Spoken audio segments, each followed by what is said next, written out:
कहानी की शुरुआत होती है एक खूबसूरत सी आइलैंड से। नाम था सोनालैंड। जितना प्यारा नाम उतनी ही चमक थी उस जगह में।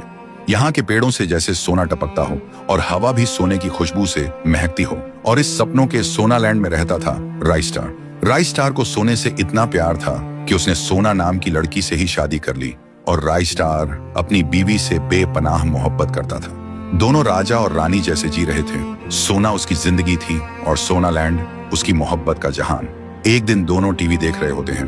तभी राइस्टार की वाइफ के फोन पे मम्मी का कॉल आता है और बोलता है, बेटा जल्दी आजा, मेरी तबीयत बहुत खराब है, कहीं ऐसा ना हो कि तू मुझे जिंदा ना देख पाए।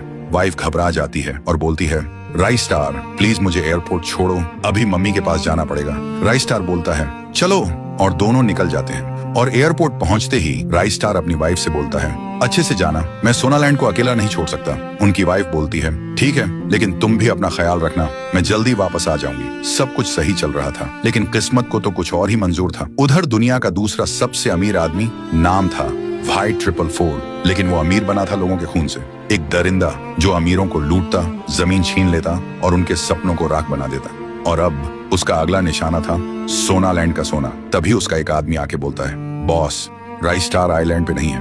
व्हाइट 444 के चेहरे पे शैतानी स्माइल आती है। तब तो ये सोनालैंड अब मेरा बनेगा। और फिर अपने आदमियों के साथ सोनालैंड पर टूट पड़ते हैं। हर एक सोने का टुकड़ा गहने ट्रक में भर के ले जाने लगता। जितनी भी महंगी महंगी गाड़ियां थी, हेलीकॉप्टर, सब लूट लिया जाता है। राइस्टार बीवी को एयरपोर्ट छोड़ने के बाद घर लौट चुका होता है। उसे भनक भी नहीं लगी थी कि सोनालैंड खाली लैंड हो चुका था। वो टीवी ऑन करता है और सामने आती है ब्रेकिंग न्यूज, प्लेन क्रैश, सभी लोग एक ही झटके में राख हो गए, कोई जिंदा नहीं। राइस्टार का दिल एक सेकंड में छलक जाता है और वो सीधा क्रैश साइट की तरफ भागता है। वो क्रैश साइट पे पहुंचता है। सब कुछ जला हुआ, सब कुछ खत्म, एक भी इंसान जिंदा नहीं था, सब राख बन चुका था। राइस्टार टूट जाता है, जोर जोर से चीख कर रोता है, जैसे उसकी दुनिया उसी राख के साथ जल गई हो। फिर थका हारा, आंखों में आंसुओं का समुंदर लिए राइस्टार वापस लौटने लगता है।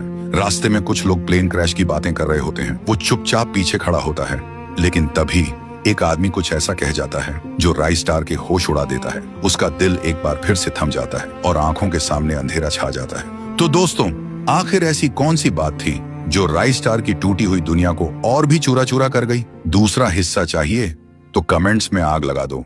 3 महीने हो गए थे। ज्ञान भाई की मौत के बाद राइस्टार जैसे हवा में घुल गया था। किसी को नहीं पता वो कहाँ है, जिंदा है या मर गया। तब से गांव में सिर्फ एक ही नाम का राज था, व्हाइट 444।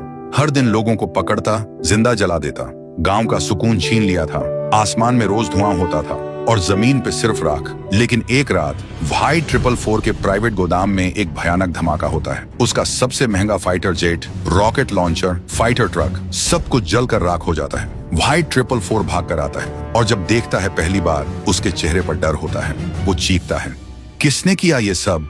तभी आसमान में एक ड्रोन दिखाई देता है और उसमें चलती है एक ऑडियो रिकॉर्डिंग राइस्टार की आवाज में। मैं वापस आ गया हूँ, तुझसे तेरा हर गुनाह वसूल करने, ज्ञान भाई के लिए और हर उस बेकसूर के लिए जिसे तूने जिंदा जला दिया था।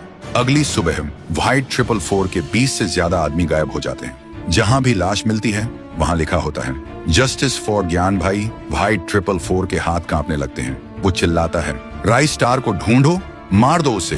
तभी आसमान से एक बड़ा सा पक्षी, मैकेनिकल ड्रोन बर्ड, उतरता है और उसके ऊपर बैठा होता है राइस्टार। सीधा व्हाइट 444 के सामने उतरता है।